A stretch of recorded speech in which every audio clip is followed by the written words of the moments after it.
أعوذ بالله من الشيطان الرجيم. بسم الله الرحمن الرحيم.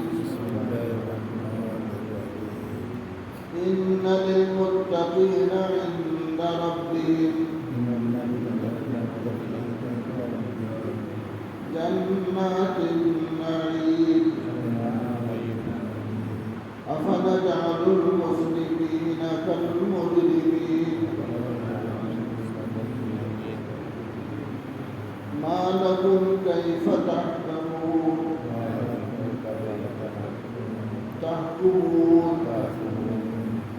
أم لكم كتاب فيه تدرسون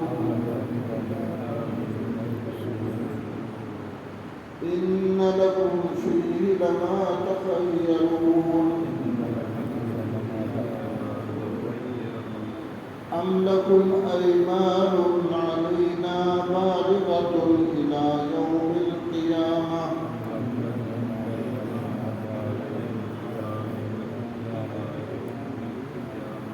إن لكم لما تحكمون سلهم أيهم بذلك زعيم أم لهم شركاء فليأتوا بشركائهم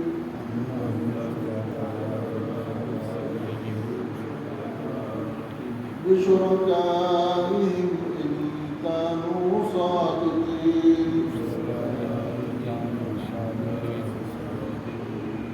يوم يكشف عن ساق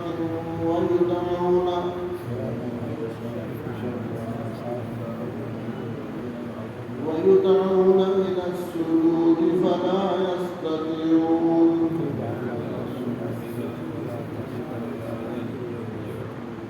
خاشعة أبصارهم ترهقهم ذلة وقد كانوا يدعون إلى السجود وهم سالمون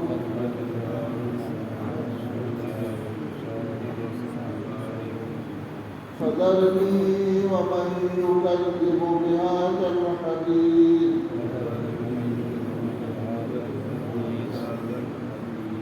سنستدرجهم من حيث لا يعلمون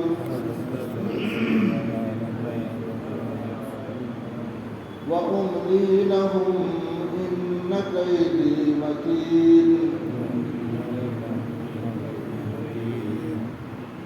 أم تسألهم أجرا فهم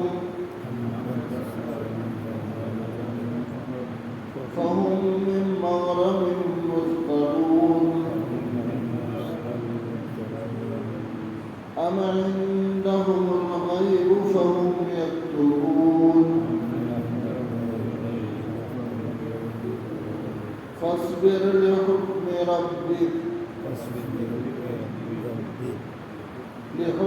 ربك ولا تكن كصاحب الحوت إذ نادى وهو مكذوب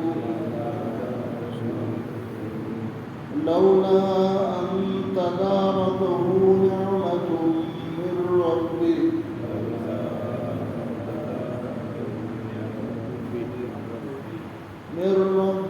لنبذ بالعراء وهو مذموم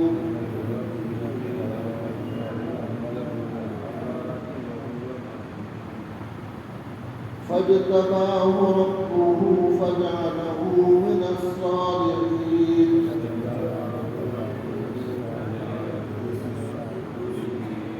وإن يكاد الذين كفروا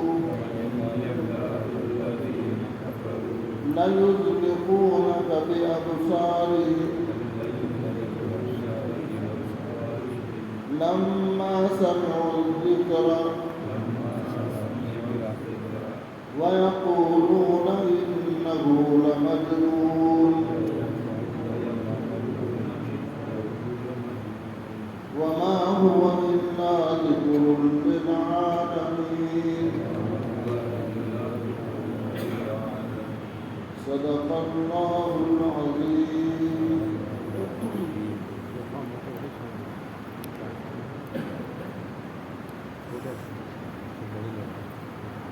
یہ آیتیں جس کی ہم تلاوت کریں اللہ کی کتاب قرآن پاک اور 12-29 سورت القلم کی آیتیں.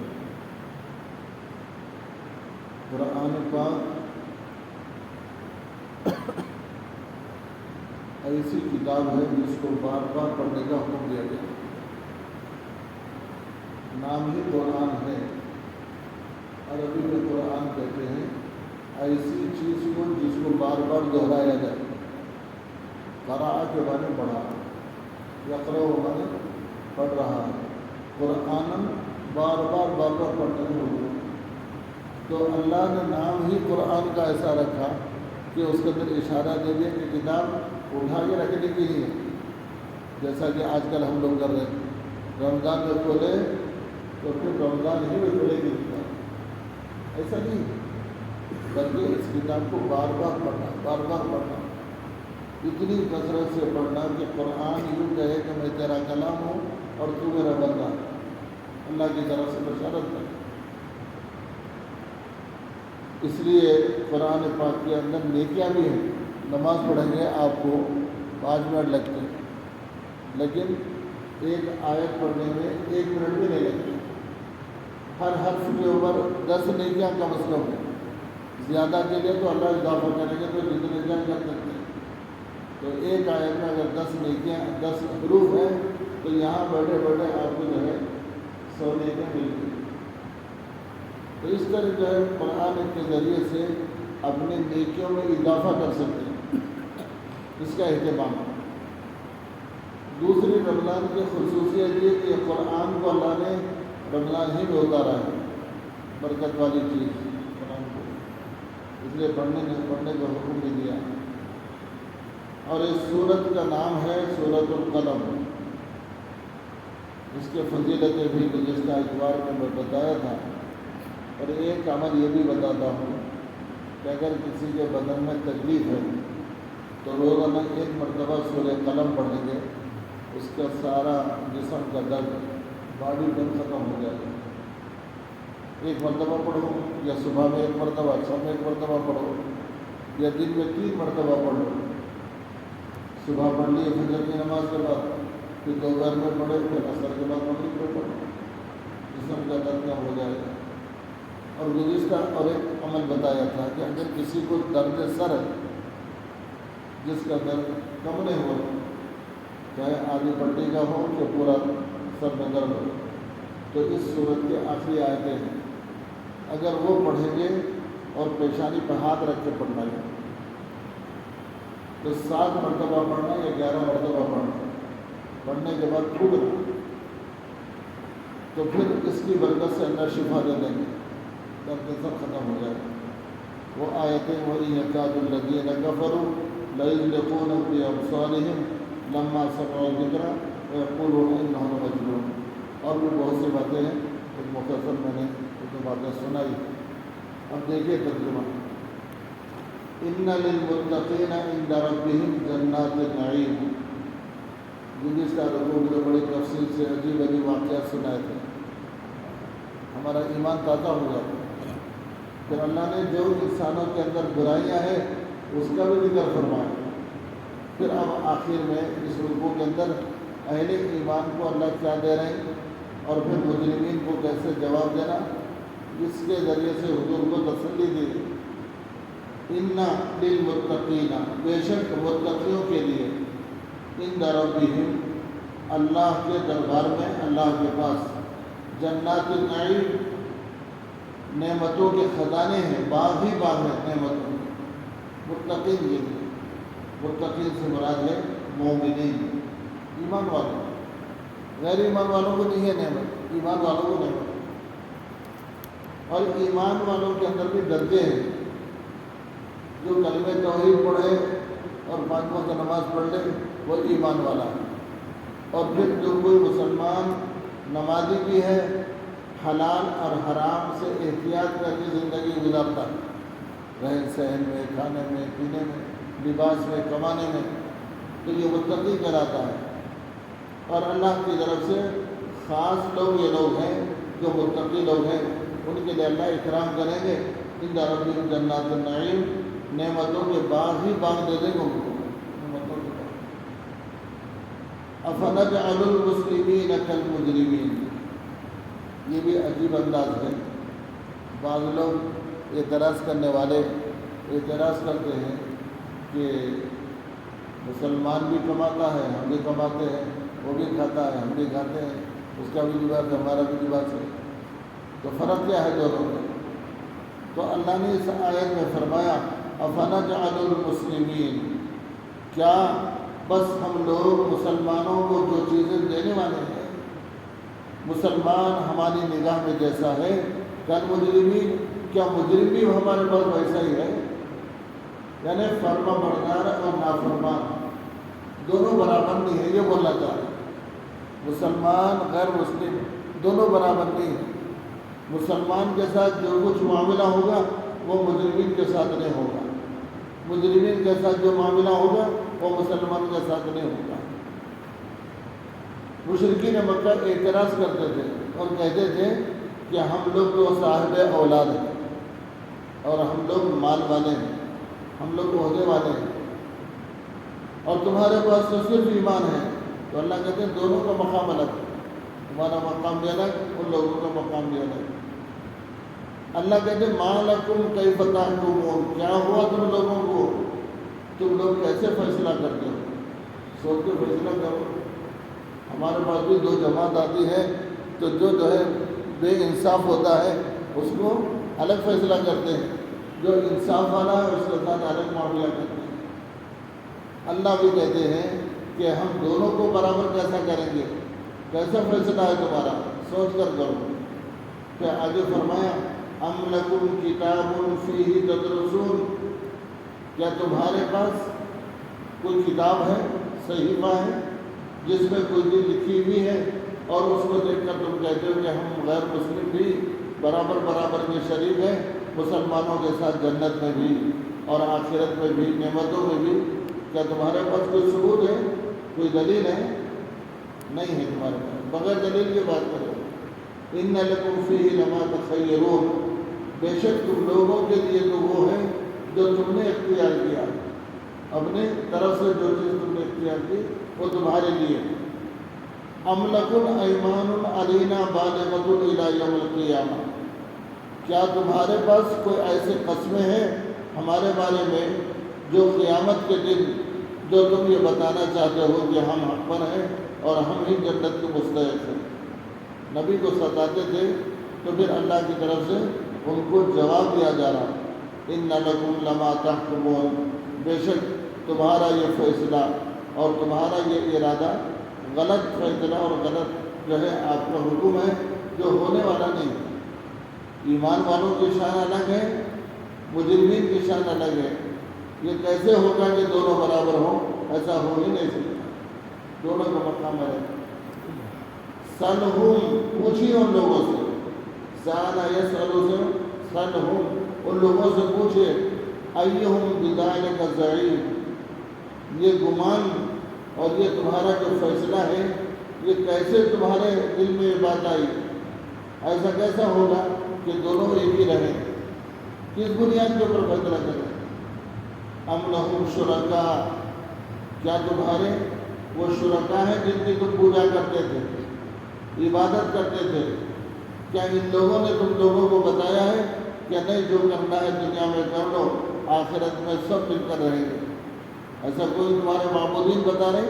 تو اللہ آگے جملہ فرماتے ہیں فَلْيَأْتُوا بِشُرَكَائِهِمْ إِنْ كَانُوا صَادِقِينَ، لے کے آؤ تمہارے بتوں کو جو تمہارے ذہن میں جو بات ڈالے ہیں، تم لے کے آؤ ان کو، إِنْ كَانُوا صَادِقِينَ، اگر یہ بات میں سچے ہیں تو لے کے آؤ۔ یہ تمام اعتراضات حضور پاک صلی اللہ علیہ وسلم کو اہل مکہ کیا کرتے تھے۔ ہماری بھی تمہاری طرف زندگی ہوگی آخرت میں، ہم تو مزے میں ہیں، تم لوگ جو کمزوری میں ہیں، تمہارے بدن پہ جو ہے غربت کا عالم یہ ہے کہ ایک چادر کے سوا تمہارے پاس کوئی چادر نہیں، اور ہم ہیں کہ روزانہ گناہ گناہ۔ تم کو تو اولاد نہیں ہے، ہمارے پاس تو اولاد کی کثرت ہے۔ تمہارے پاس تو پیسے کی قلت ہے اور ہمارے پاس تو پیسے کی پرواہ نہیں ہے۔ تم ہم جو ہے دنیا کے اعتبار سے فرق یہ ہے کہ آخرت میں ہمارے ساتھ بھی وہی معاملہ ہوگا جو تم کہتے ہیں۔ تو اللہ تبارک و تعالیٰ الٹا ان سے پوچھ رہے یہ بات تم کو کیسے معلوم ہوئی؟ کیا کوئی کتاب تمہارے پاس الگ آئی، یا کوئی تمہارے معبودین میں سے بولے کہ قیامت میں تم کو کچھ بھی نہیں ہوگا؟ کیسا معاملہ ہے؟ ایسا ہی آج لوگ بعض پیروں لوگوں سے متعلق جن کو پیر مرشد ہوتے ہیں ان سے بھی ایسا ہی عقیدہ رکھتے ہیں کہ وہ لوگ بھی سمجھا دیتے ہیں جاہل پیر کہ جو ہے تم کو کچھ بھی نہیں ہوگا، سب دیکھ لوں گا۔ اللہ کہتے ہیں کہ تم کچھ بھی نہیں کر سکتے، ہر ایک کا معاملہ تمہارے بدل۔ پھر آگے سنیے، ایک اللہ نے ایک اور اسپیڈ بریک جیسا ہوتا ہے ویسے رکھا کہ میدان حشر میں تو سب کا اول ہے، ایمان والوں نے، لیکن یہاں آگے بڑھنے کے بعد اللہ کہتے ہیں یوم یکشف، اس دن کھولا جائے گا، عن ساق، پنڈلی کھولی جائے گی، وَيُدْعَوْنَ إِلَى السُّجُودِ، اور پنڈلی کی روشنی میں اور اس کی چمک میں اللہ کی طرف سے بلایا جائے گا سجدہ کرنے کی طرف، فَلَا يَسْتَطِيعُونَ، یہ لوگ سجدہ کر نہیں سکیں گے۔ علماء نے لکھا اس آیت کی تفسیر میں پہلا جو جملہ آیا تھا سب ایمان والوں کو میدان حشر میں آنا ہے، آنے کے بعد پھر اللہ الگ کرنا چاہتے ہیں، مسلمانوں میں بھی الگ، کلمہ تو پڑھتے تھے لیکن نماز نہیں پڑھتے، کلمہ تو پڑھتے تھے اللہ کے سامنے سجدہ ریز نہیں ہوتے تھے، کلمہ پڑھتے تھے اللہ کی اطاعت نہیں کرتے تھے، تو اللہ ایک جو ہے میدان حشر میں ایک جگہ ایسی بنائے ہیں کہ وہاں پہنچنے کے بعد اللہ اپنی تجلی ظاہر کرے گا۔ میدان حشر میں اہل ایمان سب جمع ہوں گے، ان کے سامنے اپنی تجلی ظاہر کریں گے۔ لفظ آیا ہے ساقن کے معنی پنڈلی کے، پنڈلی کسے بولتے ہیں؟ ہر ایک جانتا ہے اپنی زبان میں پنڈلی کہتے ہیں، اپنے پیر کے آخری حصے کو بولتے ہیں، پنڈلی کہنا۔ تفسیر جلالین میں لکھا ہے کہ یہاں جو پنڈلی سے مراد اللہ کی ذات ہے، لیکن اللہ کی ذات کو جو ہے شکل نہیں ہے، ہاتھ پیر چہرہ اور جو ہے پنڈلی نہیں ہے، لیکن مجھے اور آپ کو سمجھانے کے لیے اللہ تبارک و تعالیٰ نے کبھی چہرے کا ذکر فرمایا، کبھی ہاتھ کا ذکر فرمایا، کبھی جو ہے تخت کا ذکر فرمایا، اور کبھی یہاں ساق کا ذکر فرمایا۔ ساق سے مراد یہاں اللہ کی تجلی ہے۔ جنت میں میدان حشر میں جب اہل ایمان داخل ہوں گے، ایک منزل پر اللہ کی طرف سے اب ان کو روکنا ہے، تعداد کم کرنے کے لیے۔ عام طور پہ کیا ہوتا ہے، بہت بڑا مجمع آ جا رہا تو اس کو روکنے کے لیے کیا کرتے ہیں، کچھ جو ہے رکاوٹ کر دیتے ہیں، پھر وہاں تھوڑے لوگ پیچھے ہو جاتے ہیں، پھر اس کا اور آگے ہوتا ہے۔ تو یہاں بھی اللہ تبارک و تعالیٰ نے ایک ایسا مقام بنایا جہاں وہاں اپنی تجلی ظاہر کریں گے پنڈلی کی۔ یاد رکھیے پنڈلی سے مراد پنڈلی نہیں ہے بلکہ اللہ کی تجلی روشنی ہے۔ پھر اللہ حکم دیں گے سجدہ کرو، یہاں سجدہ کرو، سجدے میں گر جاؤ۔ لیکن جو لوگ دنیا میں سجدہ کرتے تھے وہ لوگ تو سجدہ کریں گے، جو دنیا میں سجدہ کرتے تھے، اس سے مراد نماز پڑھتے تھے، نمازی تھے، تو وہ لوگ جیسے اللہ کا حکم آئے گا اس نور الہی کو دیکھ کے فوراً سجدے میں گر جائیں، فوراً سجدے میں۔ لیکن ایک طبقہ ایسا ہوگا اہل ایمان ہے لیکن نمازی نہیں تھے، تو سجدوں کی طرف جب بلایا جائے گا تو فلا یستطیعون، سجدہ کرنے کی طاقت نہیں رکھتے، ان کی کمر اور ان کی پیٹھ ایک دم تختے جیسا سخت ہو جائے گی، جھکنا چاہیں گے جھک نہیں سکیں گے، تو یہاں ان کو الگ کر دیں گے، یہاں ان میں ہٹو، تم ذرا پیچھے ہو جائے، ان کو آگے بڑھاؤ، ان کو سجدہ کرو، تو وہاں سے پھر آگے ان کو اور آگے بڑھایا جائے گا۔ اللہ نے اس کا ذکر فرمایا، یوم یکشف عن ساق، قیامت کے دن ان کی اللہ تبارک و تعالیٰ اپنی بیڑی ظاہر فرمائیں گے اور ان کو سجدے کی طرف بلایا جائے گا۔ فلا یستطیعون، تو وہ لوگ سجدہ کرنے کی طاقت نہیں رکھیں گے۔ کیا ہوگا جب؟ خاشعۃ ابصارہم، اپنی نگاہیں جھکائے رکھیں گے۔ آدمی کیا ہوتا ہے، بولوں سے کام نہیں ہو رہا تو آدمی کیا کرتا؟ اپنی نظر چھپا لیتا۔ پھر آگے دوسرا جملہ فرمایا، ترہقہم ذلہ، ان کے چہرے پر اداسی چھائی ہوئی، ہائے ہائے ہم تو کلمہ پڑھتے تھے لیکن یہ لوگ آگے بڑھ گئے، یہ لوگ آگے بڑھ گئے، ہم سجدہ بھی کر نہیں سک رہے اور جو ہے آگے نہیں بڑھ سک رہے، تو ان کے چہرے پر ظاہر ہو جائے گی، اپنی نگاہیں نیچے کر لیں گے شرمندگی کی وجہ سے۔ بعد دوسرے دوستاں بھی جا رہے ہیں، اور محلے والے بھی جا رہے ہیں، گھر کے لوگ بھی جا رہے ہیں، بیوی بھی جا رہے ہیں، چھوٹی اولاد بھی جا رہی، خود رہ گئے تو شرمندہ ہوتے نا، ارے بھائی مجھے بھی یہ کام تو ہم کو ملا تھا، میں نہیں کرا اور میرے بیٹے کرے، میری اولاد کر کے جا رہی، تو ان کی نگاہیں نیچے ہو جائے گی۔ خاشعۃ ابصارہم ترہقہم ذلہ، اور ان کے چہرے پر ذلت چھائے گی، شرمندگی، ہائے ہائے میں تو کام نہیں سکتا۔ وقد كانوا يدعون الى السجود وهم سالمون، اور ان کو بلایا جائے گا نماز کی طرف اور سجدوں کی طرف، وهم سالمون، اور وہ دنیا کے اندر صحت مند تھے لیکن پھر بھی سجدہ نہیں کرتے تھے، صحت مند تھے پھر بھی سجدہ نہیں۔ فذرنی، اے نبی ان مشرکین کے باتوں کو کیا توجہ کرتے آپ؟ فذر، چھوڑ دیجیے، ان کے حوالے کر دو مجھے، کسے؟ ومن یکذب بہذا الحدیث، جو ایسی باتیں میرے جھوٹی باتیں جو یہ لوگ بیان کر رہے ہیں ان کو میرے حوالے کرو۔ آپ ہر مشرکین کا جواب دینے کی طاقت نہیں ہے، چھوڑیے۔ کئی بیوقوفہ مل کے کئی اعتراض کرے تو جواب سب کا نہیں دیتے نا۔ اللہ کہتے فضل نہیں، ان کو میرے حوالے کرو، چھوڑو، آپ جو کام کو بھیجا میں وہ کام کر کے آؤ۔ ہمارے نبی کا کام تو اللہ کے بندوں کو اللہ کی طرف بلانا، بیچ میں کوئی اعتراض کر رہا اور جھگڑ رہا تو اللہ کی طرف سے وہی آ رہی، آپ ان کو چھوڑو، میرے حوالے کرو، فضل نہیں، مجھے حوالے کر دو۔ ومن یکذب بہذا الحدیث، جو اس طرح کی باتیں جھوٹی جو بیان کرتے ہیں اسے چھوڑ دو، تم آگے بڑھو۔ کیوں کر رہے ہیں لوگ؟ ان کا اعتراض ہوتا ہے ہم حق پر ہیں اور ہم صحیح ہیں، دیکھو ہماری دکان بڑی ہو گئی، ہماری اولاد بڑھ گئی، ہم قابل بن گئے۔ اللہ کہہ رہی یہ نعمت نہیں ہے، اس کو کہتے ہیں استدراج۔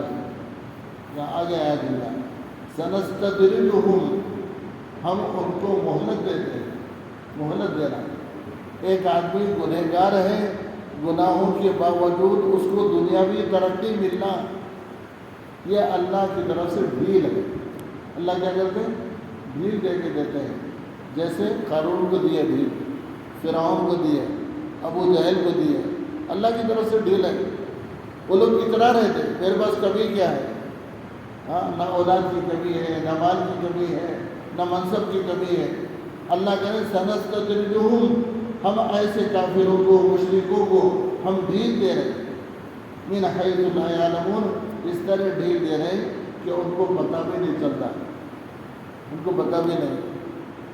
اللہ دیتے ہیں کافروں کو ڈھیل تو اس کا احساس بھی نہیں ہوتا، مزے میں رہ رہے، ماشاء اللہ کیسی ترقی ہو رہی، مسلمان بیچارہ غریب، افلاس، پھٹے پرانے، میلے کچیلے کپڑے، اس کی ایک ضرورت پورا کرنے چاہا تو جو ہے دوسرے سے قرضہ لینا پڑتا، لیکن اس کے مقابل جو اللہ کا نافرمان ہے، دشمن ہے، اس کے پاس پیسوں کی کوئی کمی نہیں، گاڑیوں کی کوئی کمی نہیں ہے، اور جو بلڈنگوں کی کوئی کمی نہیں ہے۔ اللہ کہتے ہیں کہ نعمت نہیں ہے، یہ استدراج ہے۔ استدراج کو بھی اللہ کی طرف سے ڈھیل، نافرمانی پر کسی کو دنیا مل جانا، یاد رکھو اس کو جو ہے اللہ کہتے ہیں ڈھیل دے رہا ہوں، استدراج بولتے ہیں، ڈھیل دیتے ہیں۔ بنگلے والی مسجد میں سے ایک بزرگ حضرت مولانا عمر صاحب رحمۃ اللہ علیہ، ان کا نام تھا مولانا عمر صاحب رحمۃ اللہ علیہ، وہ استدراج کی مثال دیتے تھے۔ شکاری مچھلی شکار کرنے جاتا ہے،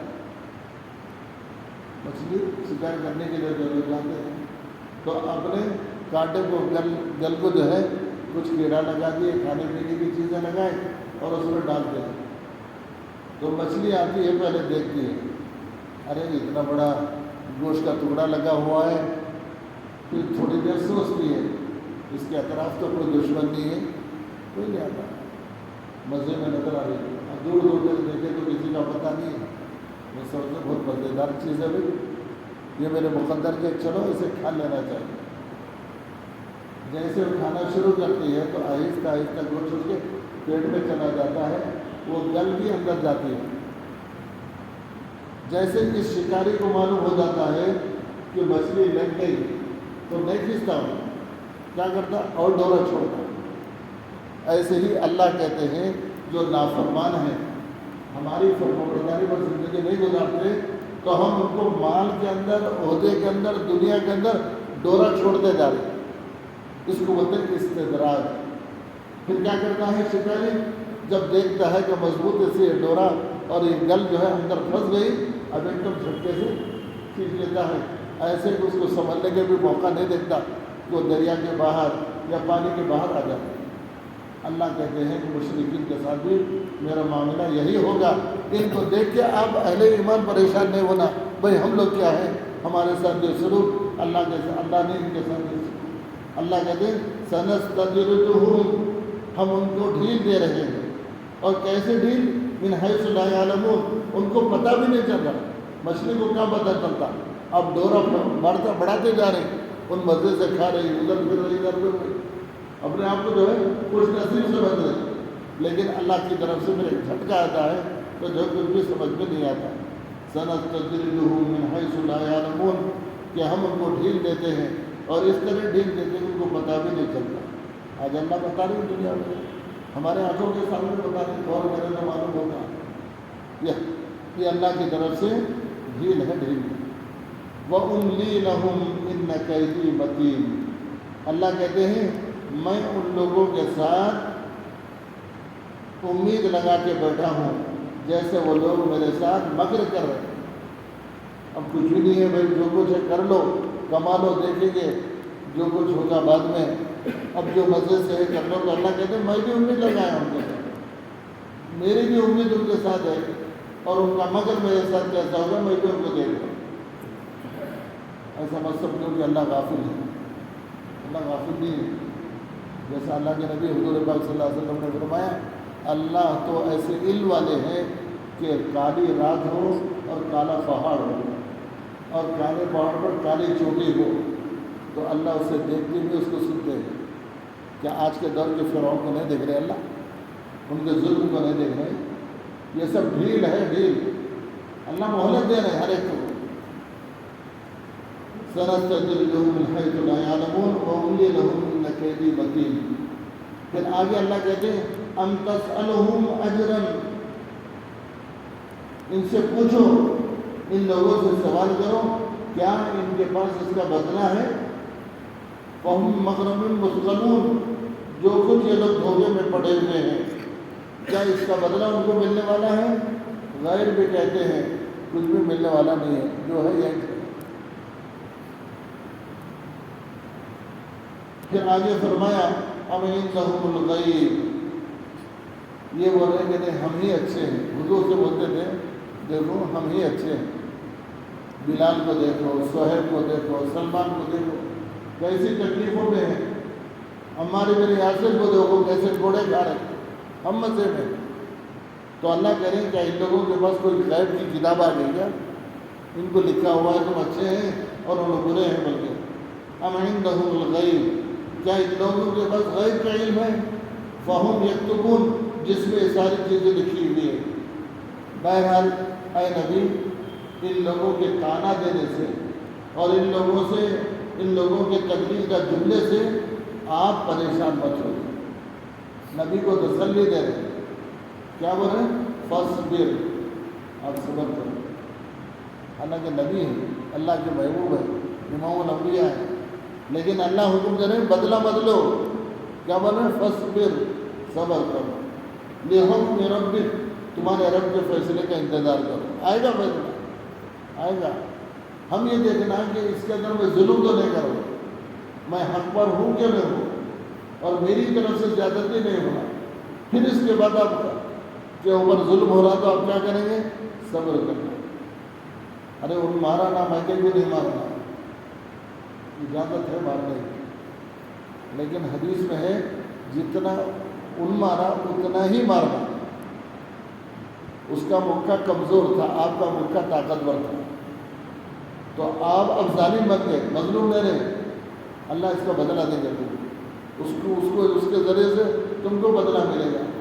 اس لیے ظلم اگر کسی پر ہو تو اللہ کہتے ہیں فصبر، صبر کرو، لحکم ربک، تمہارے رب کا انتظار کرو، اللہ کا فیصلہ آئے گا. حضور پاک صلی اللہ علیہ وسلم پر جب ظلم ہوا تو حضور صبر کرے یہاں تک کہ رمضان آیا.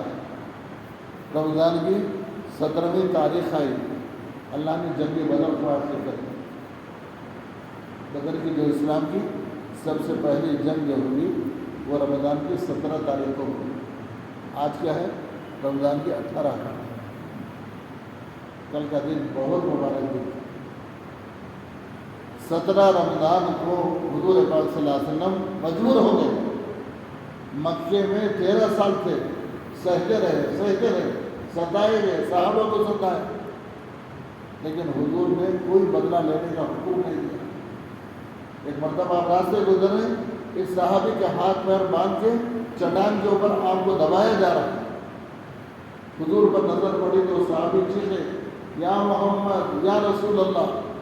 اللہ کے نبی دیکھے، ایک ہی جملہ فرمایا، اصبری یا آل یاسر، اصبری یا آل یاسر، صبر کرو اے آل یاسر، صبر کرو. بدلہ لو نہیں بولے، بھاگ کے آ جاؤ نہیں بولے، ہم تمہارا مقابلہ کریں گے نہیں بولے. اتنا ہی صبر کرتے رہے. 13 سال ہو گئے، مدینہ منورہ گئے. وہاں جانے کے بعد بھی ظلم بڑھتا ہی رہا. یہودیوں کو بھٹکایا جو مدینے میں تھے، اہل کتاب کو بھٹکایا جو مدینے میں تھے، تو اس وقت زیادہ ظلم بڑھ گیا. تو حضور پاک صلی اللہ علیہ وسلم نے مشورہ کیا کہ ملک شام سے مکے والوں کا تجارتی قافلہ جا رہا ہے، ہم ان کو لوٹ لیں گے اور ان کے تاجروں کو بزنس میں بھگا دیں گے، ان کا مال ہم چھین لیں گے. یہ پروگرام بنائے تاکہ جو ہے آئندہ ان کی ہمت ٹوٹ جائے. پروگرام بنائے تھے ایسا، لیکن حضور صلی اللہ علیہ وسلم پروگرام بنا کے، صحابہ کے پاس غربت تھی، نہ ہتھیار تھے اور نہ جو اسباب تھے. کل 308 لوگ تھے صحابہ، ایک روایت میں 313 تھے، اور 8 تلواریں تھیں، 2 نیزے تھے، 4 جو ہے زرہ تھے. لیکن جب میدان میں پہنچے قافلے والوں کو روکنے کے لیے، تو مکے کے آنے والے ان تاجروں کو معلوم ہو گیا کہ محمد صلی اللہ علیہ وسلم اپنے ساتھیوں کے ساتھ ہمارے قافلے پہ حملہ کرنے کے ارادے سے آئے. وہ لوگ راستہ بدل دیے، بائی پاس سے نکل گئے. آنا تھا ادھر سیدھے، لیکن جیسے کسی طرح اطلاع ملی تو لوگ بائی پاس سے نکل گئے، راستہ بدل کے چلے گئے. اور جا کے ابو جہل وہاں تھا، وہ نہیں تھا تجارت میں، سردار تھا مکے کا. اس کو جا کے بولے کہ ہمارا قافلہ پورا لوٹنے والا تھا، ایسا یہ محمد بن عبد المطلب، محمد بن عبداللہ جو حضور صلی اللہ علیہ وسلم ہے ان کے ساتھی ہمارے قافلے کو روکنا چاہ رہے ہیں اور ہمارا مال لوٹنا چاہ رہے تھے، ہم لوگ ایسا راستہ بدل کے آئے. تو اسے جوش آیا، اچھا اتنی ہمت لوگوں کی، ہمارے کاروبار کو اور ہمارے معیشت کو خراب کرنا چاہتے ہیں، چلو تیار کرو. دیکھتے ہی دیکھتے جوش میں 1000 نوجوان تیار ہو گئے، اور زمانے کے لحاظ سے ہتھیار بھی ساتھ میں لیے، پینے کا سامان بھی لیے، شراب وغیرہ، اور ناچنے والیاں بھی ساتھ لے کے لیے، پوری چیزیں. حضور صلی اللہ علیہ وسلم جیسے اس میدان بدر کے پاس پہنچے تو میدان میں معلوم ہوا کہ وہ لوگ نکل گئے تو پہنچے ہی تھے، دوسری طرف سے لوگ آگے کہ صحابہ کا گھیراؤ کر لیا، چاروں طرف سے صحابہ کو گھیر لیا. اب یہ باہر نہیں جا سکتے، نہ جو ہے صلح کر کے واپس ہو سکتے. بولے اب تو مقابلہ ہونا ہے. تو تھوڑے سے لوگ 313 مسلمان جو قافلے کو روکنے کے لیے، لڑنے کے واسطے بھی نہیں، قافلے کو روکنے کے لیے گئے تھے، اور وہ لوگ پوری تیاری سے آئے لڑنے کی، سامان لے کے، اسباب لے کے، ہتھیار لے کے، اور طاقتور تجربہ کار لوگ. اب حضور صلی اللہ علیہ وسلم دیکھیں کہ راستہ تو بند ہو گیا چاروں طرف سے، فیصلہ کیا کہ مقابلہ کرنا ہے. تو حضور صلی اللہ علیہ وسلم نے صحابہ سے فرمایا اب رات یہیں گزار دو، کل صبح میں اسی میدان میں مقابلہ ہوگا. صحابہ تو اللہ کی بات پر بھروسہ کر کے نبی کی بات مان لیے. صحابہ کرام رضی اللہ عنہ میدان میں پھیل گئے. صبح کی نماز کے بعد صفیں بنائی جا رہی تھی. اللہ کے نبی بنفس نفیس خود آگے بڑھ کے صحابہ بھی سب بنائے. یہ 313 اور ادھر سے 1000. ایسا چھپ کے لڑائی نہیں تھی، کہاں کی بیٹھ کو میدان نہ کرا جیسا آج کل دار ہے، وہ عورتیں بھی کرتی جائیں.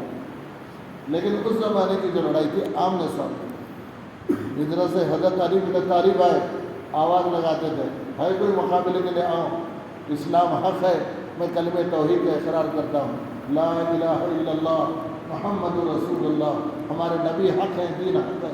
ادھر سے بندہ آتا تھا مقابلے کیوں ہوتا تھا، تو صفیں باندھ رہے. تو حضور صلی اللہ علیہ وسلم بہت بے چین تھے. ابھی فجر ہونے کو ہے. اللہ کے نبی ایک اونچی ٹیلے پہ جا کے اللہ کے سامنے سجدہ ریز ہو گئے. بہت لمبا سجدہ کیا. حضور کو معلوم ہے 13 سالہ مکی زندگی اور مدینے کے 2 سال، 15 سال کی محنت میں یہ 313 جمع ہو گئے، اور سامنے 1000 کا مجمع ہے. اگر ان کے ساتھ تو مقابلہ ممکن ہی نہیں، نہ ہتھیار ہمارے پاس ہے نہ اسباب ہے. اللہ کو اپنے نبی کی بے چینی پر رحم آیا، اور حضور پاک صلی اللہ علیہ وسلم سجدے میں جا کر بہت دعا کرے، بہت دعا کرے. بہت لمبی سیرت کی کتابوں میں ایسے ایسے جملے حضور دعا کے موقع پر مانگے، اگر وہ سن لے تو ہمارے بدن کے روٹے کھڑے ہو جائیں. اس کے بعد حضور نے ایک جملہ فرمایا، اللہم، اے میرے رب، یہ جو مجمع ہے میں نے بڑی محنت سے جمع کیا، اگر یہ کل صبح کو مشرکین ہاتھوں میں شہید ہو گئے تو قیامت تک زمین پر تیرا ایک نام لینے والا بھی بندہ نہیں رہے گا. حالانکہ یہ جملہ تو نبی بول سکتا ہے، ہم اور آپ نہیں بول سکتے. اے اللہ، اگر کل کی صبح کو یہ مٹھی پر لوگ اگر شہید ہو گئے، قیامت تک روئے زمین پر ایک بندہ بھی تیرا نام لینے والا نہیں رہے گا. چیز نکل گئی صحابہ کی. حضرت ابو بکر صدیق رضی اللہ تعالیٰ عنہ میدان کے کنارے تھے. حضور کی آواز سنی اور آپ کا رونا سنے تو دوڑے دوڑے اٹھ کے آئے، اور آپ کا لمبا سجدہ حضور کا تھا، رو رہے تھے. ابو بکر صدیق رضی اللہ تعالیٰ عنہ نے آپ کا موڑا پکڑا اور کہا اللہ کے رسول افسر ہو گئے، اللہ کے رسول افسر ہو گئے.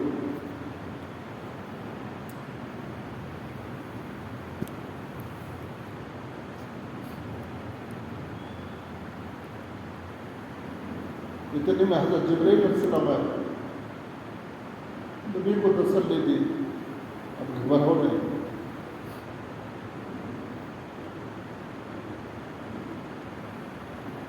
اللہ نے آپ کی کامیابی کا اعلان کیا. پھر حضرت جبرائیل علیہ السلام اللہ کے نبی کا ہاتھ پکڑ کے لے گئے.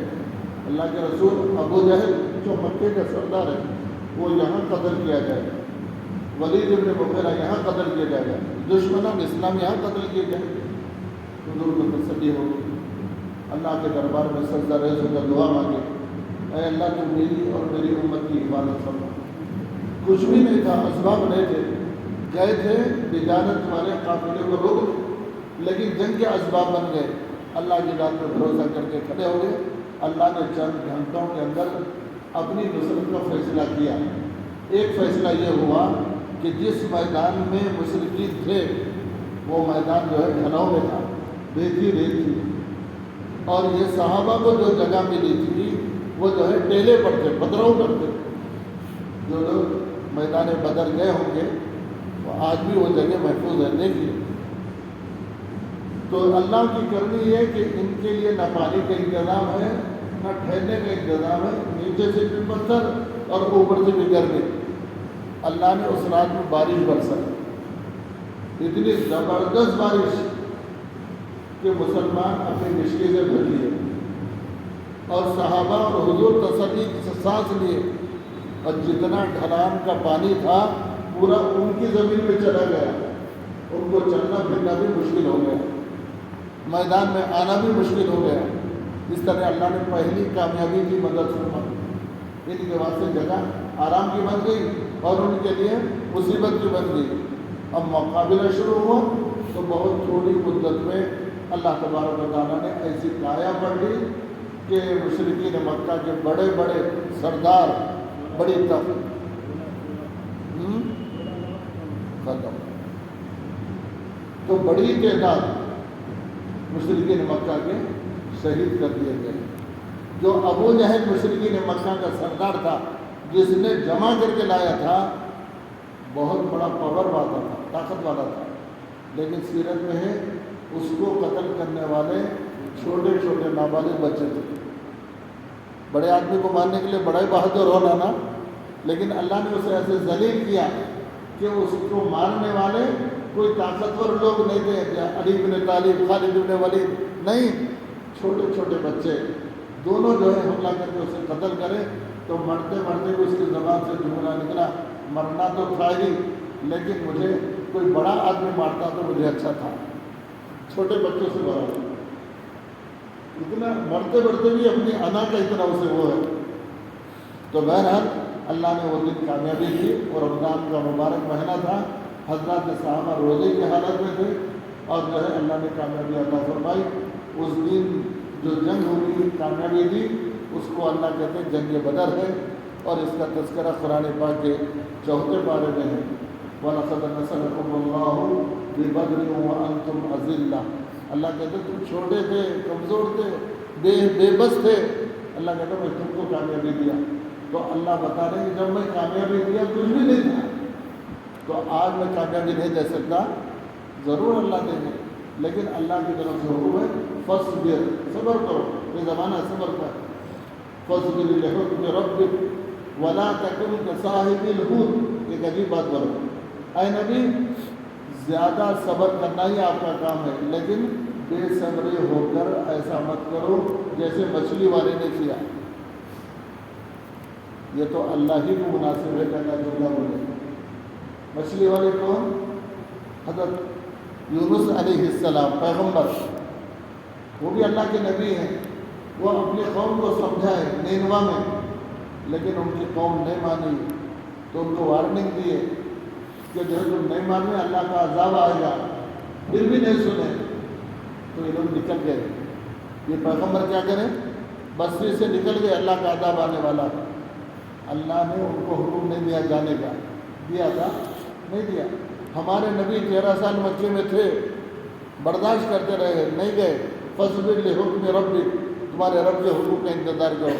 تو اللہ نے 13 سال کے بعد حکم دیا اب ہجرت کرو یا سے جاؤ، لیکن یونس علیہ السلام ذرا جلد بازی کرے، ہم نہیں بولتے، وہ بھی معصوم ہے، پیغمبر ہے۔ اللہ کہتے ہیں تم ایسے مت ہو جیسے مچھلی والے ہو گئے، وہ ہماری اجازت دیے بغیر نکل گئے۔ تو کیا ہوا ہم کو؟ جاتے جاتے مچھلی میں کشتی میں سوار ہوئے، اور کشتی بھور میں آ گئی، اور کسی کاہن اس زمانے میں جو لوگ تھے کہنے لگے کشتی میں ایک ایسا بندہ بیٹھا ہوا ہے جو اپنے مالک کی اجازت کے بغیر آ گیا۔ دیکھیں سب اللہ والے نظر آئے، داڑیاں والے، ٹوپیاں والے، سب۔ تو سب سوچے کہ سوچو کون اپنے مالک کی اجازت کے بغیر نکل گیا۔ سب بولے کہ نہیں، میں بھی پوچھ گیا، میں خود مالک ہوں، میں خود فلاں ہوں فلاں ہوں۔ حضرت یونس علیہ السلام بہت نیک، چہرہ بہت خوبصورت، لباس بہت نورانی، کسی کشتی والے کی ہمت نہیں ہو ان سے پوچھنے کی۔ سب پوچھنے کے بعد سب نے اپنے اپنے رائے دینے کے بعد حضرت یونس علیہ السلام غور کرے کہ میں بھی اپنے مالک کی اجازت کے بغیر آیا، میں ہی ہوں، کیوں اللہ سے نہیں پوچھا، میں ہر کام پوچھ کے کرنا تھا، میں اللہ سے پوچھے بغیر نکل گیا۔ تو اپنے آپ کو بولے کہ کشتی والوں سے کہ میں اپنے مالک کے بغیر اجازت آ گیا۔ کشتی کا ملاح یعنی چلانے والا، بیٹھے ہوئے سواری سب کہہ رہے کہ نہیں آپ تو بہت نیک، آپ بہت خوبصورت ہیں، آپ اللہ والے ہیں، نہیں آپ کے بارے میں نہیں ہے، کچھ اور ہوگا۔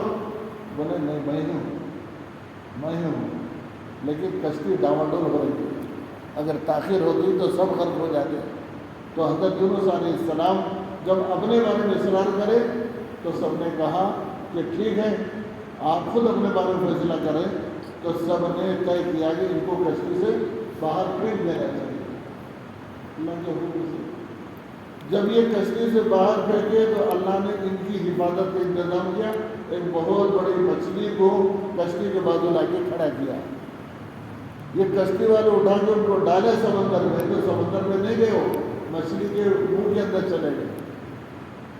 اللہ نے اس مچھلی کو پیدا کیا، تفسیر میں لکھا ہے اس مچھلی کو اللہ نے یونس علیہ السلام کی حفاظت کے واسطے پیدا کیا، اپنے پیٹ میں لے لے۔ اللہ نے حکم دیا کشتی کو، اس مچھلی کو، ان کو کھانا بھی نہیں، ان کو ہضم کرنا بھی نہیں، اور ان کو کوئی تکلیف بھی پہنچانا نہیں۔ کیا کرنا؟ ان کو لے کے پھرتے رہو۔ دو بڑے بڑے دریا تھے، ایک دریائے نیل اور دریائے فرات، دونوں میں بہت لمبا فاصلہ ہے اور دونوں دور جانے کے بعد ملتے ہیں۔ یہ کونے پہ گرے تھے نہر کے، ڈالے گئے تھے، مچھلی لے کے پھرتے وہ بارڈر سے یہ دریا کے پاس آئی۔ اللہ نے اب حکم دیا، کتنے دن گزرے؟ 40 رات اور 40 دن گزرے۔ اب اللہ حکم دیے کہ مچھلی کو اب ان کو باہر چھوڑو۔ تفسیر میں لکھا ہے اگر ادھر 40 دن جہاں انہوں گئے تھے مچھلی کے پیٹ میں، یہاں ڈالتے تو پتھریلی زمین تھی، 40 دن تک ان کا بدن نرم ہو گیا تھا۔ اگر زمین پر ڈالتے تھے پتھریلی زمین پہ اور زخمی ہو کے مر جاتے تھے۔ تو اللہ نے اس کنارے پر پہنچایا، اس دریا کے پاس پہنچایا جس کے آزو بازو ہرا بھرا ماحول تھا، پتے تھے، بڑے بڑے جھاڑ تھے جس کے سائے میں رہ سکتے تھے۔ مچھلی کو وہاں پہنچایا، 40 دن گشت کرا کے 40 دن تک رہے۔ کوئی تصور کر سکتا آدمی؟ کوئی ایسا فیلڈ آج ایسا ہے جس کے اندر آدمی صحیح ظالم رہے ہو، شکل بدل جاتی ہے۔ آج سے سامان میں رکھے 2-4 دن کے بعد اس کے اندر جو ہے کیفیت بدل جاتی ہے۔ لیکن اللہ رب العزت نے حضرت یونس علیہ السلام کو ایسی حفاظت فرمائی کہ وہ 40 رات گزرنے کے بعد جب مچھلی کے کنارے ڈالے تو پورا بدن صحیح سالم، لیکن گوشت سے زیادہ نرم، ربز سے زیادہ نرم، اور بدن پر کوئی بال نہیں، پورے بال صاف ہو گئے۔ اب جب زمین پر ڈال دی، قے کر دی ہو، تو اب ساحل پہ پڑ گئے تو کوئی وہاں گزرنے والا نہیں۔ اللہ نے وہاں ایک درخت پیدا کیا، کدو کی بیل اللہ نے وہاں چڑھائی، اس کے بڑے بڑے پتے ہوتے ہیں، دیکھتے ہی دیکھتے پتے چوڑے ہو گئے اور حضرت یونس علیہ السلام کو جو ہے سطر کا اور چھپانے کا پورا انتظام کر دیا۔ پھر اللہ تبارک و تعالیٰ نے آپ کو دھیرے دھیرے طاقت عطا کی اور پھر وہ دوبارہ اپنے علاقے میں آئے اور پھر جو ہے دعوت اور تبلیغ اور ایمان کی طرف بلائے۔ خیر، تو اللہ تبارک و تعالیٰ نے اپنے نبی سے کہا کہ تم یونس جیسے مت ہونا۔ کیا مطلب؟ بے صبری کر کے نکل نہیں جانا، ہمارے فیصلے کا کیا کرو؟ انتظار کرو۔ کصاحب الحوت اذ نادى وهو مكظوم، جب نکل گئے تو انہوں نے پکارا ناراض ہو کے، غمگین ہو کے، اے اللہ میں بغیر اجازت کے نکلا ہوں، لیکن یہ معاملہ تو جو ہے بہت گھاٹے کا ہے۔ لولا ان تدارکہ نعمت من ربی، اگر تمہارے رب کی نعمتیں تم پر نہ ہوتی تو لنبذ بالعراء وهو مذموم، تو تم جو ہے بہت ہی خسارے میں پڑ جاتے۔ اللہ کی نعمت اللہ سمجھا رہے، بھاگ دوڑ نہیں کرنا، اللہ کے قانون نہیں بدلنا، نہیں چھوڑنا، صبر کرتے رہے۔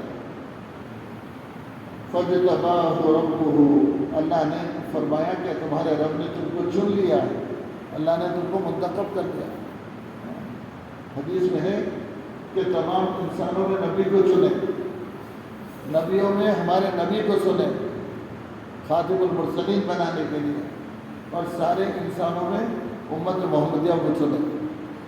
امت محمدیہ بھی قیمتی، امت محمدیہ میں بھی بعض اپنے نیک بندوں کو اللہ چن لیتے ہیں، ان پر حالات آتے ہیں، پریشانی آتی ہے، تکلیف آتی ہے، لیکن اللہ کہتے ہیں صبر کا دامن نہیں چھوڑنا، صبر کرتے رہو۔ فَاجْتَبَاهُ رَبُّهُ، ان کے رب نے ان کو چن لیا، فَجَعَلَهُ مِنَ الصَّالِحِينَ، اور ان کو نیک لوگوں میں بنایا، نیک لوگوں میں بنایا۔ تبھی تو اللہ چن لیتے ہیں۔ پھر آگے فرمایا وَإِن يَكَادُ الَّذِينَ كَفَرُوا، قریب ہے کہ کفر کرنے والے لوگ لَيُزْلِقُونَكَ بِأَبْصَارِهِمْ، ان قریب وہ اپنے آنکھوں سے دیکھ لیں گے۔ اب سمجھ میں نہیں آ رہا، نشہ ہے، نشہ اس وقت ملک کا نشہ ہے، پاور کا نشہ ہے، پیسے کا نشہ ہے، حکومت کا نشہ ہے، اب نظر نہیں آ رہا، ان قریب اللہ کافروں کو بتائیں گے، وہ اپنے آنکھوں سے دیکھ لیں گے۔ لما سمعوا الذکر، کیا کہیں گے؟ جو کچھ دنیا میں قرآن اور ایمان والے بولتے تھے وہ سب صحیح ہے بول کے آپ سمجھ گئے۔ لما سمعوا الذکر، کہ ذکر کو سن لیں گے، ذکر سے مراد ہے قرآن، قرآن میں جو کچھ باتیں بتائی گئی، جو کچھ سنے تھے اب اپنے آنکھوں سے دیکھیں گے۔ وَيَقُولُونَ، ان تمام باتوں کو سنانے کے باوجود بھی یہ مشرکین حضور کو کہتے تھے اِنَّهُ لَمَجْنُونٌ، یہ کیا ہے؟ دیوانہ ہے۔ ہمارے نبی کو نعوذ باللہ کیا بولتے تھے؟ دیوانہ ہے۔ دنیا کہاں جا رہے؟ یہ لوگ کہیں کی بات کر رہے ہیں، آج بھی ہو رہا نہیں ہو رہا، لوگ ایسے ہی بولتے ہیں۔ تو اس زمانے سے لے کے آج تک یہی ہے، حق بولنے والوں کا، دین میں چلنے والوں کا، ایمان والوں کو لوگ دیوانے بولتے ہیں۔ ارے ان کو کیا معلوم ہے؟ آج دنیا کہاں چلے گی، اللہ کا خالی بدل میں پڑے گا۔ اِنَّهُ لَمَجْنُونٌ، یہ مشرکین کا جملہ ہے، لیکن قیامت کے دن سب آنکھوں سے دیکھ لیں گے۔ اور آگے فرمایا اس سورت کی آخری آیت ہے وَمَا هُوَ إِلَّا ذِكْرٌ لِلْعَالَمِينَ، اللہ تبارک و تعالیٰ نے اس کو بطور یاد کے اور تذکرے کے تمام انسانیت کے لیے اور تمام مخلوق کے لیے اسے جو ہے نصیحت کی چیز بنایا۔ ذکر مانے نصیحت ہے، ذکر مانے جو ہے رہبری ہے۔ تمام عالم کے لیے ہم نے اس قرآن کو، اس کتاب کو اور انبیاء علیہ السلام کو، اہل ایمان کو ہم نے نصیحت کی چیز بنائی، اس سے نصیحت حاصل کریں۔ اللہ تعالیٰ ہم سے الحمدللہ رب العالمین، اللہم لک الحمد یا اللہ یا رحمان یا رحیم یا اول الاولین یا آخر الآخرین یا راحم المساکین، ظلمنا انفسنا وان لم تغفر لنا وترحمنا لنکونن من الخاسرین۔ اے اللہ ہم سب کے ورزشوں کو معاف فرما، کوتاہی میں درگزر فرما، ایمان کامل عطا فرما، تیرے ذات عالی کا نصیب فرما۔ اے اللہ ہم سب کی عبادتوں کو قبول فرما، روزے کو قبول فرما، تراویح کو قبول فرما، قرآن کو قبول فرما، صدقہ خیرات کو قبول فرما، ہماری زکاتوں کو قبول فرما۔ اے اللہ جو کچھ اعمال خیر آپ کی طرف سے ہوئی، آپ کی توفیق کی بنیاد پر ہی اپنے فضل و کرم سے قبول فرما لیجیے۔ اللہ قبول فرما لیجیے۔ اے اللہ جو روزے تراویح ہوئے قبول کر لیجیے، جو باقی ہیں ہم سب کے لیے آسان فرما لیجیے، صحت کے ساتھ، عافیت کے ساتھ، فرصت کے ساتھ، شوق کے ساتھ، تیرے دھیان کے ساتھ عبادت کی توفیق عطا فرما۔ اے اللہ جب رمضان شریف ختم ہو تو اے اللہ خوش نصیب بندوں میں ہمارا شمار فرما، جن کی آپ مغفرت فرماتے ہیں اور جن کے درجات کو بلند کا اعلان فرماتے ہیں۔ اے اللہ ماہ سیام گزرنے سے پہلے ہماری اہل و عیال کی، خاندان کی، امت کی اے اللہ مغفرت کا فیصلہ فرما، ساری دنیا میں دین کا بول بالا فرما۔ اے اللہ اس وقت جو حالات ہو رہے اللہ ہم سے زیادہ آپ جانتے ہیں، کوئی چیز آپ کے علم سے قاصر نہیں ہے، سب کا آپ کو علم ہے اور کیا ہونے والا ہے آپ جانتے ہیں۔ جتنی باتیں سن رہے ہیں سب قیاس ہیں، تجربات ہیں، لیکن یقینی بات تو آپ کے علم ہے۔ اللہ ہم سب تیرا نام لیتے ہیں، تیرا کلمہ پڑھتے ہیں، تیرے توحید کے اقرار کرتے ہیں، تیرے نبی حضور پاک صلی اللہ علیہ وسلم پر ایمان رکھتے ہیں، قرآن پر ہمارا ایمان ہے، اے اللہ تقدیر پر ہمارا ایمان ہے، سب کچھ آپ کے حکم سے ہے۔ اے اللہ اس وقت میں سارے مسلمانوں کے اوپر جو حالات ہیں اللہ سب میں آپ اپنی مدد کو نصرت کو شامل حال فرما دے۔ اے اللہ امت مسلمہ کی حفاظت فرما، خیر کا فیصلہ فرما، اللہ خیر کا فیصلہ فرما، مسلمانوں کی سربلندی کا اے اللہ ایمان کی حفاظت کا فیصلہ فرما، اے اللہ مسجد اقصی کی حفاظت کا فیصلہ فرما، اللہ قبلہ اول کی حفاظت کا فیصلہ فرما، اے اللہ اس گھر کی حفاظت کے لیے جن کے گھرانے کے نوجوان بھی، بوڑھے بھی، مرد بھی، عورتیں بھی، اے اللہ جو شہید ہو کر تیرے دربار میں پہنچے ہیں اللہ ان کو بہتر جزائے خیر عطا فرما اور ان کی قربانیوں کو ضائع نہ فرما۔ اللہ اس کی برکت سے اللہ بیت المقدس کی آزادی کے، مسجد اقصی کی آزادی کے فیصلے فرما۔ اے اللہ ہم سب کی جائز حاجات کا پورا فرما، اے اللہ ہم سب کی بیماریوں میں شفا عطا فرما، تندرستی نصیب فرما، پریشانات کی پریشانی دور فرما۔ اے اللہ قرآن سے ہماری بہت غفلت ہو رہی ہے، اے اللہ ہم پڑھتے ہوئے نہیں، سنتے ہوئے نہیں، سمجھتے ہوئے نہیں، امت کا بڑا طبقہ اللہ جو قرآن ہماری ہدایت کے لیے آپ نے اتارا ہے اللہ اس سے بہت دور ہو گئے۔ رمضان جیسا مقدس مہینہ آیا تو اللہ پھر بھی ہماری کوئی توجہ نہیں ہو پا رہی ہے، اللہ ہمارے قصوروں کو معاف کر دیجیے۔ اللہ پھر بھی تیرے خوش نصیب بندے ہر دور میں رہے ہیں اور آج بھی ہوں گے کہ اللہ جو لوگ صبح سے لے کے شام تک کئی کلام پاک ختم کر رہے ہوں گے اللہ ان کی برکت سے ہمیں بھی عبادت کی توفیق عطا فرما، کثرت تلاوت کی توفیق عطا فرما، اللہ ہماری ساری عبادتوں کو قبول فرما۔ اور بہت سے بھائیوں نے دعاؤں کی درخواست کی متوقع اللہ ہمارے ان سب کی دعائیں ان کے حق میں قبول کر لیجیے۔ اللہ قرآن پاک کی یہ تفسیر اور یہ حلقہ اللہ ہمیں بار بار اس میں جمع ہونے اور بیٹھنے اہتمام کے ساتھ تیرے کلام کو سننے سمجھنے کی توفیق عطا فرما دے۔ اللہ تو ہماری ہدایت کا ذریعہ فرما دے۔ اے اللہ ہم سب کے جائز مقاصد کی تکمیل فرما، اے اللہ ہر ایک کی جائز تمنا کو اپنے کرم سے پورا فرما، ہماری تمام دعاؤں کو محض اپنے فضل و کرم سے قبول فرما۔ اللہم صلی علی محمد وبارک وسلم برحمتک یا ارحم الراحمین والحمد للہ رب العالمین۔ ایک اعلانی ہے کہ ہمارا مدرسہ تنویر البنات آپ حضرات واقف بھی ہیں، الحمدللہ پچھلے 30 سال سے چل رہا ہے۔ جب سے مدرسہ قائم ہوا ہے اللہ نے ایک بات دل میں ڈالی ہمارے دل میں کہ چونکہ رمضان قرآن شریف سے مناسبت رکھتا ہے، اللہ نے قرآن کو رمضان میں اتارا ہے، تو آدھا دن مدرسہ کر کے طالبات چلے جاتے تھے، تو 30 سال پہلے اللہ نے میرے دل میں بات ڈالی تو میں طے کیا کہ جو قرآن پڑھی ہوئی بچیاں ہیں جانے سے آدھا گھنٹہ پہلے چھٹی سے ایک پارہ پڑھ کے روزانہ جانا، اس کی برکت سے روزانہ 1 قرآن 2 قرآن 3 قرآن ہوتے رہے، دکھائی بھی نہیں دیتا۔ بچوں کی تعداد جیسے بڑھتی تھی قرآن کی تعداد بھی بڑھ گئی۔ الحمدللہ گزشتہ دنوں میں بہت بڑی تعداد ہوئی تو 184 قرآن 20 رمضان تک ختم ہو گئے، اور اب اسی سلسلے کا جو ہے ایک پروگرام یعنی ختم قرآن کی دعا ہے، تو ہمیشہ میں 19 رمضان کو ایک افطار کا انتظام کرتا ہوں، ختم قرآن کی دعا کا اہتمام کرتا ہوں کہ لوگ ایک قرآن پڑھا کے اپنے گھر بلاتے کھلاتے ہیں، تو ہماری یہ طالبات جو ہمارے کہنے پر قرآن پڑھے اتنے کلام پاک کہ کل جو ہے 85 قرآن پاک کا ختم ہے، انشاءاللہ اس کی جو ہے ختم قرآن کی دعا رکھے ہیں۔ کل عصر کی نماز کے بعد مسجد ابو بکر میں جو ہے مردانے کے لیے ہے، مدرسے کے اندر خواتین کا انتظام ہے، آپ حضرات بھی شرکت فرمائیے، اور مغرب کے بعد طعام کا انتظام ہے تھوڑا صبر کے ساتھ میں، اس سے بھی فارغ ہو گئی ہے تو انشاءاللہ بہت زیادہ اجر بھی ملے گا۔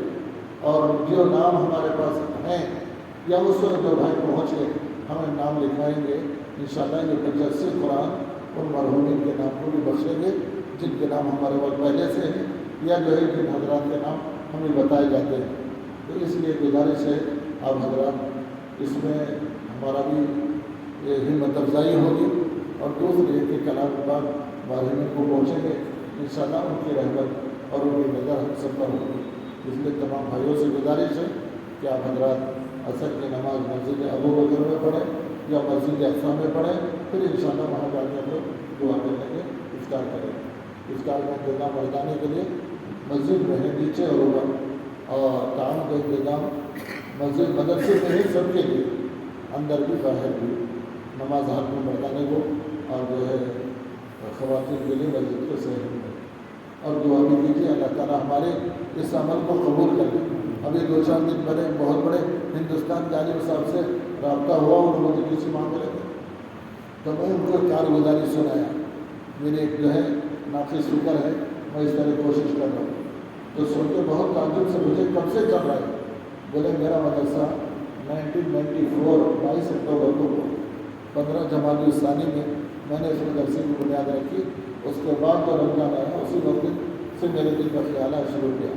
بولے کہ یہ ایسی مثال ہے، شاید کوئی دینی مدرسے میں ایسی مثال نہیں ملتی کہ آپ خدمت بھی کر رہے ہیں اور مرحومین کے نام پہ اتنا نام قرآن پڑھ کے بخش رہے ہیں۔ تو بہرحال اللہ قبول کرے، کوئی کسی کی تعریف کی ضرورت نہیں ہے، اللہ قبول فرما لے، اللہ موقع دیا کر رہے ہیں، اور ان سب کی دعائیں ہمارے حق میں ضائع نہیں ہوتی، اللہ قبول کرتے ہیں۔ اس لیے آپ حضرات سے میری گزارش ہے کل عصر کی نماز مسجد اقصی میں ادا کریں، پھر اس کے ابو بکر دیں گے یا جن کو سہولت ہے وہاں پڑھ لیجیے، انشاءاللہ 6 بجے سے نام پڑھ کے دعا کر لیں گے۔ سبحان اللہ۔